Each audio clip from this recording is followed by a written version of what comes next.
ang sciatic nerves, kaya dapat hindi mahilong. Ano pa? Ano pa Ano po? po makulog na maray? Pero Ano na? maginhawa Oo, o maginawa na po. oh, day po nagkukulog na nagkikilo, Si bago, si Pangilot, medyo kunya mo, okay na. okay na. O, ito po ang dapat mahali. Kaya dapat ma-expose talaga siya. Kaya kung magparakuot ako kani, bawal man, talay makuko ang maray. Paano tama? Ano? Dapat yan, ini kayo nakabrief sana. Kaya na ako nag-brita, baka niya ako, ma-pure sa naman, ma-brita ako. Kung day boxer na itong haluag, Okay na po. short na haluag.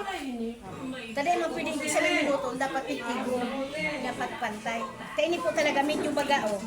Maga ili nga madi. Baga talaga. Maga ini o, kaysa digi. Ini o, maga o. Medyo Sciatic nerve nga, maano ini, maukbo mani tambok kaysa digi. Diyan talaga sa tinamaan. Diyan talaga tinamaan. Ano po, after 3 hours na binabad natin siya sa herbal, ngayon hinihilot natin siya gamit ang dagdag high service. Hinihilot na yung ano, yung may tama ng sciatic nerves para mawala yung sciatic nerves. Kaya ibinaba ko ang short kasi dito ang tama, dito ang sciatic nerves. Kung hindi ito aalisin, mahirap Kasi hindi nakikita. Hindi nakikita ang pag-ihing. Para mas komportable ang pasyente, kailangan ibaba ang short.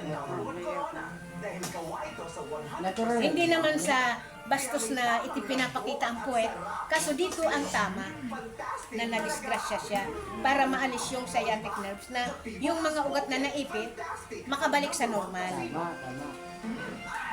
Very good, very good. Okay na po. Yun ah. Ano po ang pakiramdam na nagagalaw ko yung mga naipit na ugat? Medyo nagano siya. Nagpa-function ba? Nagpa-function siya ka. Hindi po siya mangilo. Bako. Hindi siya masakit. Ang pakiramdam niyo parang magaan ang pakiramdam. Nawala na yun. Nawawala. Kirot-kirot. O parang hindi siya naiipit.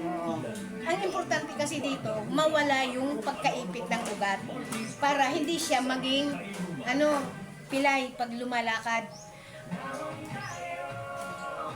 Ayun na.